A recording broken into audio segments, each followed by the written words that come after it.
When I pick up my phone to take a selfie, I might be giving away my age here, or a picture with my kids for the family, I love nothing more than just sliding across to portrait mode, blurring, smoothing out the face, blurring the background, making everything look just that little bit better. And then I flip it back to normal mode, and I am confronted with the imperfections and the reality in HD. I don't know if you can relate to that, but I think that is also what AI is kind of showing us right now. We want it to be portrait mode. We want it to blur and smooth and make beautiful our organizations and our products.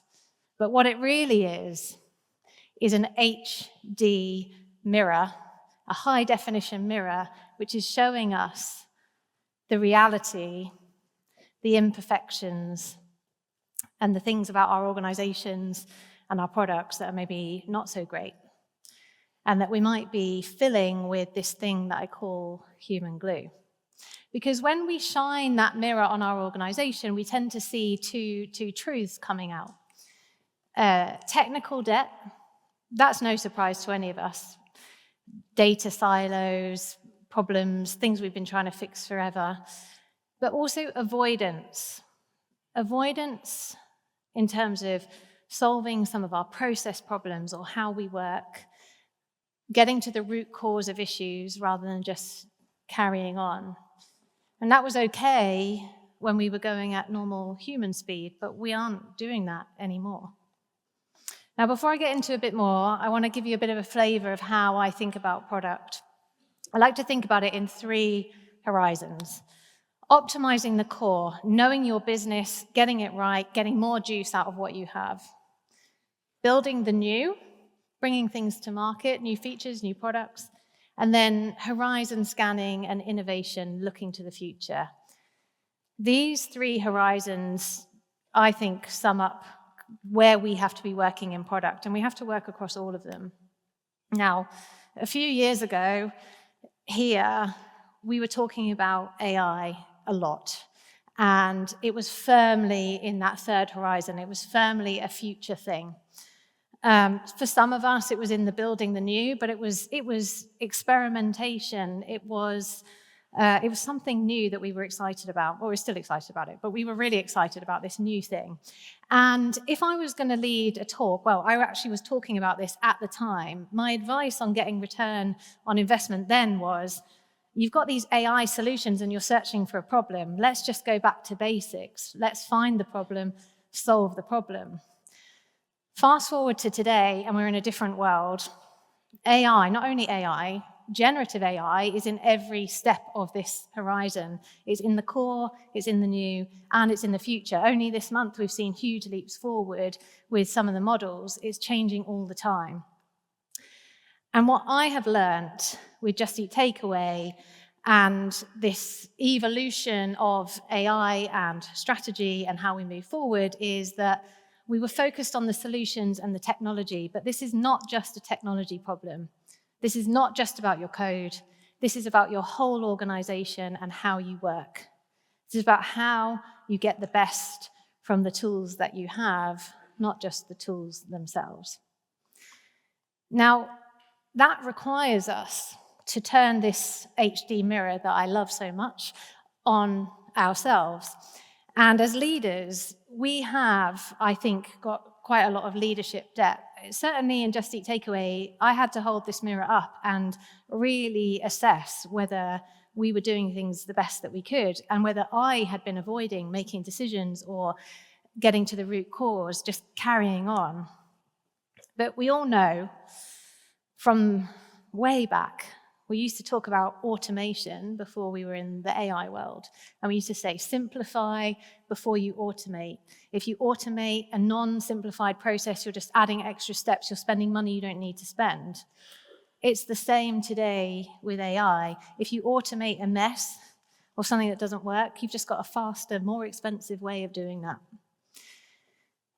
We're often very helpful. We our teams act like human APIs, connecting systems and processes together, finding workarounds.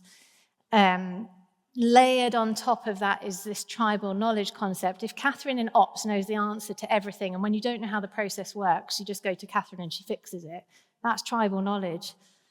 If David in customer knows exactly how it all works, he knows where the personalization is and what's going to show up at any point in time, that's tribal knowledge.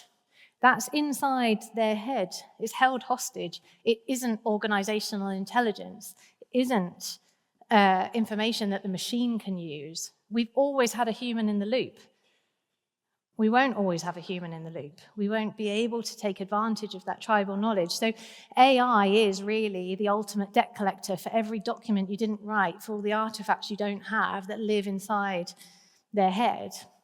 And by the way, Catherine and David are great people who work really hard. It's not their fault. It's just we've avoided making sure that we do that properly. We've avoided having clarity around these processes or the way things work. So we need to start being much more ruthless with that clarity. So when you're building your strategy and thinking about how do you get a return, I want you to ask yourself, which unwritten rule is currently acting as a tax on your team's ability to move at the scale and speed of AI? What is holding you back? Find it, simplify it, codify it, and move on. Now, that's about the processes, but we also need to shift, and I heard it just now, and I've heard it throughout the day, and I see it regularly. We have to change the way we work as product managers. We need to change our mindset. We are no longer the creators of logic. We are the curators of intelligence. It's a shift.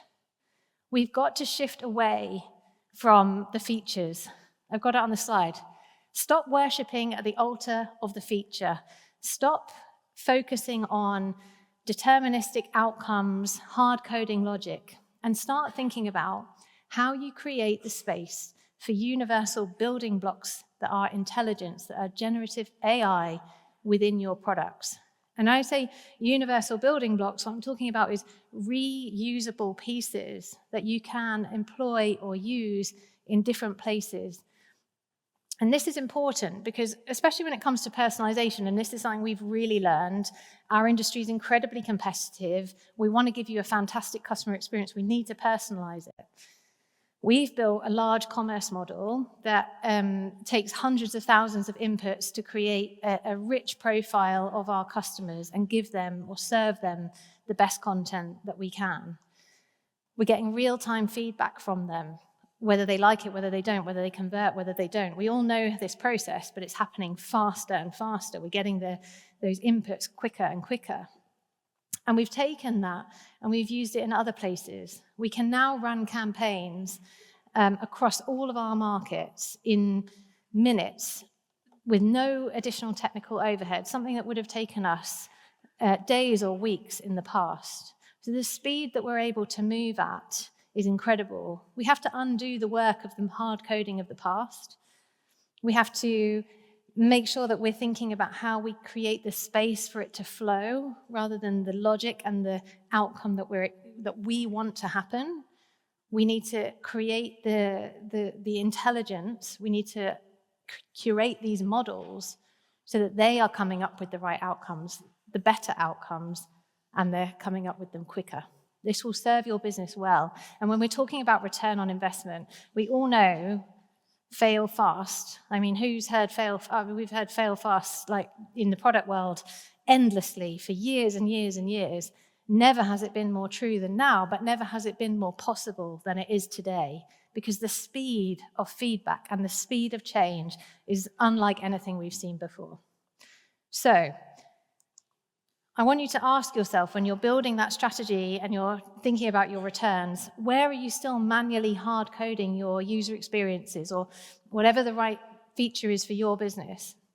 Identify those static features that would benefit from being conversational, dynamic, AI-led, and that starts to become the root of your roadmap, your strategy, making sure that you're building these universal blocks that will help you go faster.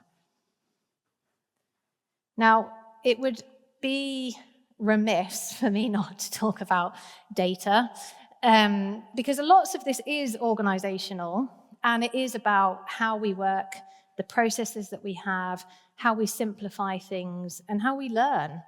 But without structured and accessible data, your return on investment, your potential, your strategy will be permanently limited. There's only so far you can go if your foundations aren't strong. Where we're talking about data, structure matters.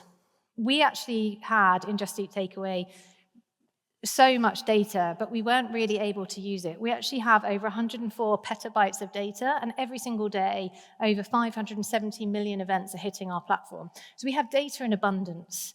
We had more than we could use, really, because we couldn't actually access it and use it in a meaningful way in so many cases.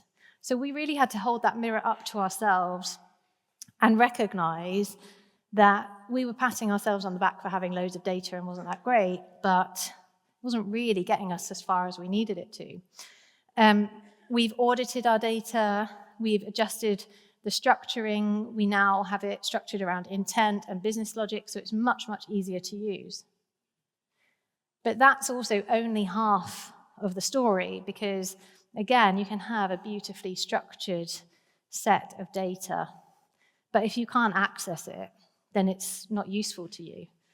So when it comes to access, I think this is really, really critical. I can't state enough how much we need to move to accessible, transparent data within our organizations. This is the foundation. We all know, we've been product managers, we are product managers, we've worked on problems, we've solved problems. We all know that being close to the problem gets better results, right? We've all seen when you have all the contextual knowledge, you're close to that problem, you can come up with better responses, better solutions than somebody who's divorced from that problem. So we need to put the data in the hands of those people. We need to make it accessible to the people who are making decisions and solving the problems. We've been working on this for some time in Just Eat Takeaway, and we've taken the step of developing our own internal agent. This agent is available to all of our product managers and people across the business, and it allows them, using a conversational interface, to query all of our data within reason, most of our data. And this is taking away kind of multiple handoffs, hours explaining things, getting people in a room or getting people on a call, figuring out what we want to do. It's taking all of that into seconds of work. And it's allowing people to go on with those questions. Because who here has ever asked for a piece of analysis, got the results, and then been, okay, actually, based on that, I've got another question, and based on that, I've got another question. And you keep going around that cycle. Now our product managers are able to do that with their AI agent teammate there at their desk in seconds, in minutes, getting answers, making decisions, moving forward. The speed of this is something like we've never seen before. The quality is incredible, and it's helping our product managers to move at pace and take control of what they're developing and how they're moving. So this, I can't state enough, is the unlock for your strategy. You can move fast, you can simplify, you can do all of these things, but without a strong foundation, you're building on quicksand. You're permanently limited in what you can achieve. So ask yourself as you're building your strategy, is your data foundation designed to provide answers? Or do you have a pile of raw material that requires a plumber to navigate it? Those human glue APIs that I was talking about before. These things are hard to solve, and they're also often not the most exciting things that people want to work on, but they are so important for the return on investment. This is key. All of this leads us to something that I think is actually very exciting. And that is that we actually can start to reclaim creativity. I don't know about all of you. Actually, I'm going to go do a show of hands. Put your hand up if you came into product management because you just love doing admin process, like figuring out how to get data from A to B. No. Right, put your hand up if you came into product management because you love solving problems. Because you're curious. Yeah. Because you like being creative. Yeah. And because you want to know how things work. That's why I'm in product management. I want to know how things work. I want to solve interesting problems. I want to feel proud of the things that I put out into the world because they're genuinely creative and exciting, not the culmination of what I could just about get done as a result of multiple processes and things that I had to navigate to get there. So, let's stop spending time cleaning data and being human glue.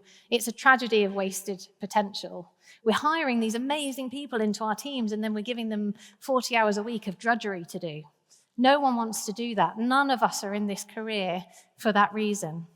Let's push our product managers and ourselves back to the problem because we have reclaimed our bandwidth by simplifying, automating, addressing the root cause, making the data available. We can focus on, I'm going to say features, outcomes.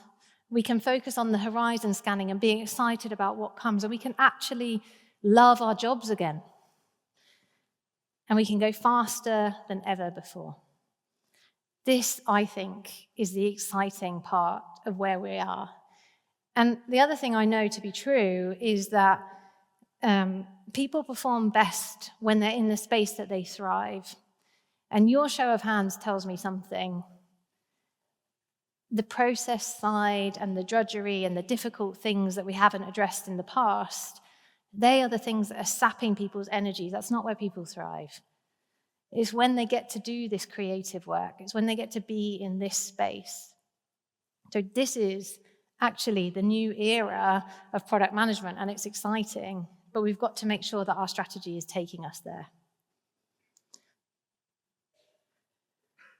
So I'd like you to think about your organization and creativity in your organization and look in that mirror and ask yourself this question.